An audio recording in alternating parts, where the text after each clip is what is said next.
guys, BBI here.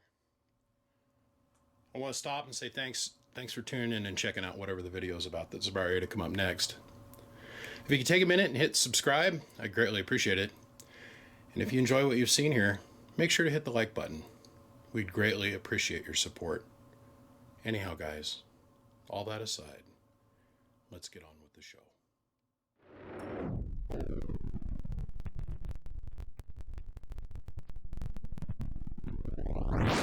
Gentlemen, and probably the single lady on earth that watches what I do, we're going to revisit something that's already been here.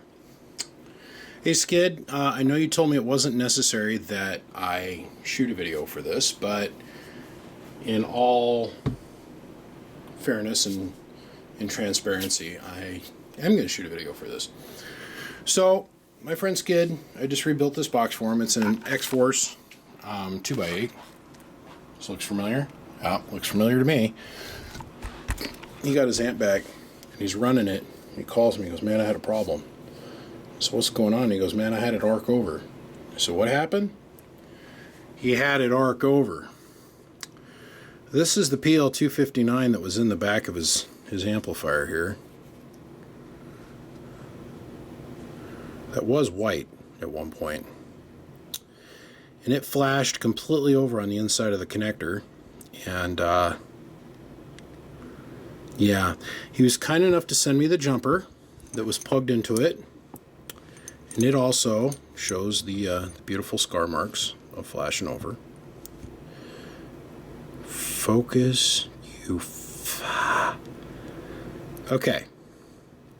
Now, this jumper, I don't know what it is. This is a good one. This is a good end, but it's got a Radio Shack end on it. Hold on a second here. And I shut you off. I'm not shooting a video. Save. And save. Mode. Off. Save. Hold on a second. That'll quit. I don't know what this Coax is. This is OEM USA. OEM USA 90-19200. Well, I did a cute little Google search.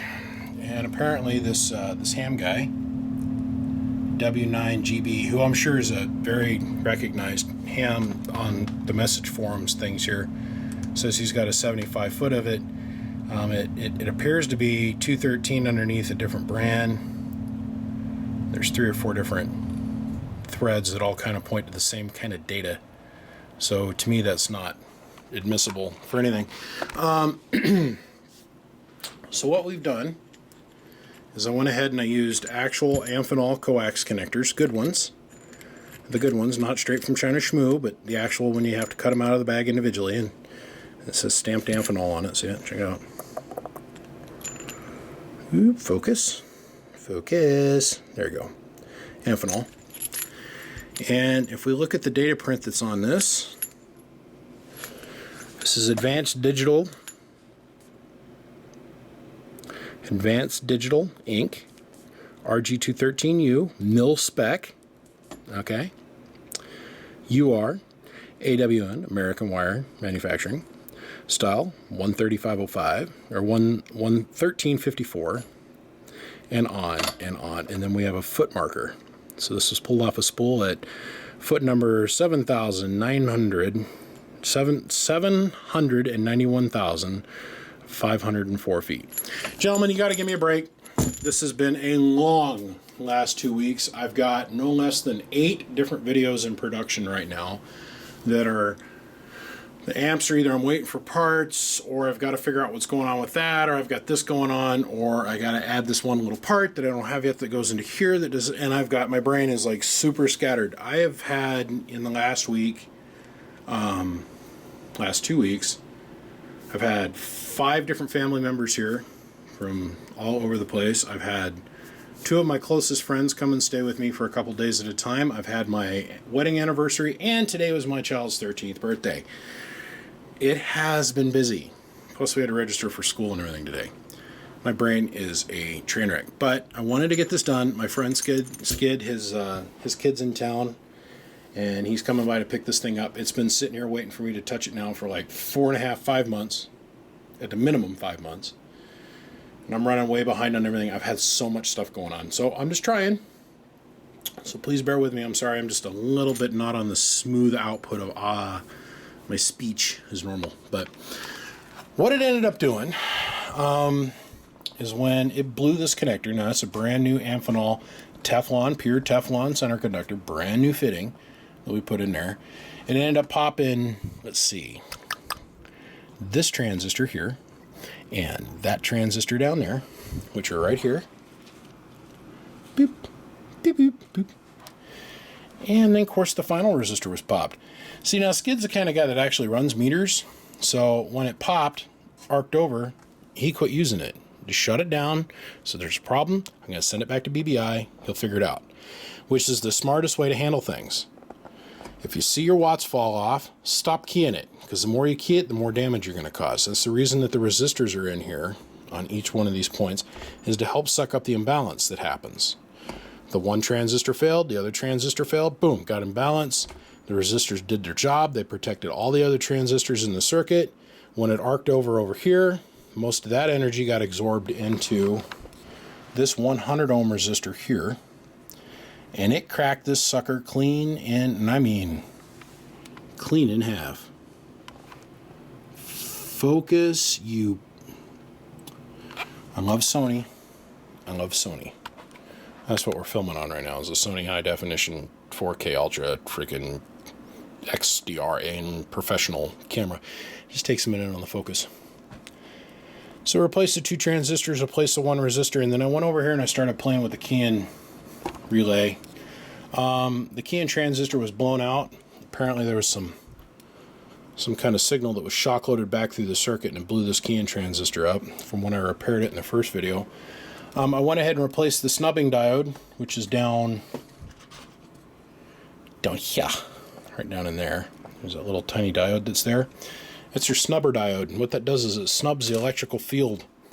As the coil discharges from the current being cut off, click, when you come off the key, there's a little surge of current that comes out of the coil.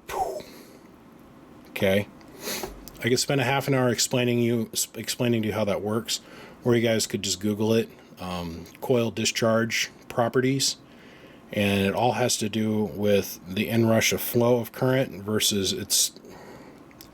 Anyhow, there's a little bit of signal that pops back and it can blow the key-in transistor out, so you got to have that snubber diode in there. So I went ahead and replaced that, and guess what? Bob's your uncle. So we use a 2950. We're down on 12 volts, so it's going to put out like 10 watts. We've got the 5 watt slug between the 2950 and the BBI X-Force skid logoed covered amplifier. 1000 watt slug in the 2X position, 1000 watt slug in the average position, and a 5 watt slug in reverse. Back from the Bird 10,000 watt dummy load. We are plugged into 110. Let me shut the amp off here real quick. Let me show you drive it. Oh, audio. Yeah, it's so depressing when it's in 2X like that here. It'll be even less depressing now, but slightly less. But oh, wow. So we put about 10 watts into this thing, right? Let's go ahead and turn this on. Oh, yeah, we're murdering the 1000 water. We put it up into 2X.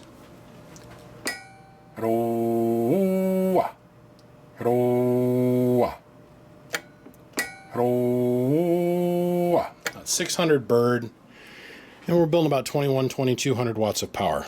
Now, Skid, you asked me to get rid of the preamp. The preamp is no longer in the circuit. It is completely bypassed. If you ever want to use it again, just unsolder these two wires and hook them up. That's it. Bypass that completely.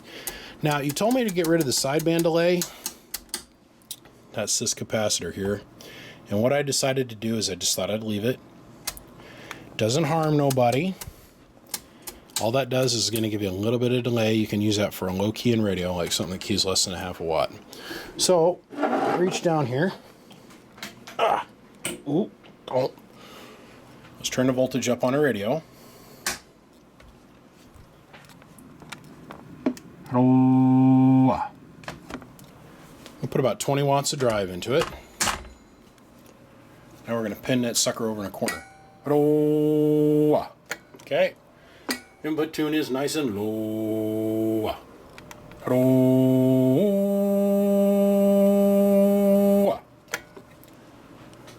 Let's go down to 5x, guys. Ro.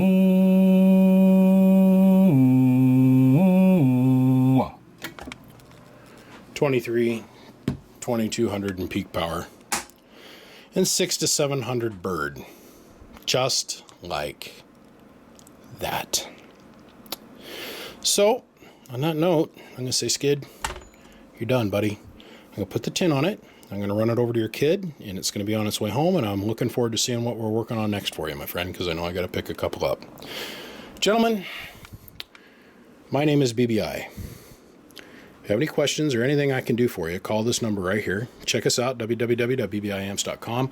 No, I am not taking any new builds. Not interested in taking any new builds. I have way too much work over here in repairs that I need to do before I can even consider doing new build projects. No joke, right now I've probably got anywhere from 500 to 700 amplifiers in-house right now that I'm doing as repairs. So we're not going anywhere, I'm not slowing down, and the game plan isn't changing. But I appreciate everybody tuning in. If you got a question about anything that isn't covered on the webpage or you haven't seen on a video, please feel free to call me at that number right there.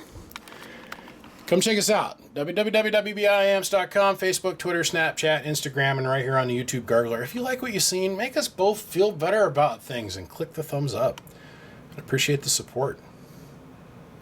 Gentlemen, I got to go. It's the middle of the night, and I got to go crash because tomorrow I got to start this train wreck all over again. And it is a creature of my own creation, and I freaking love it. I love what I do, and I love being able to work with all of you guys. And I appreciate everybody's patience on everything I'm working on for everybody around the world. Gentlemen, my name is BBI, and I will see you. Bump, bump, click. Bye, bye, bye.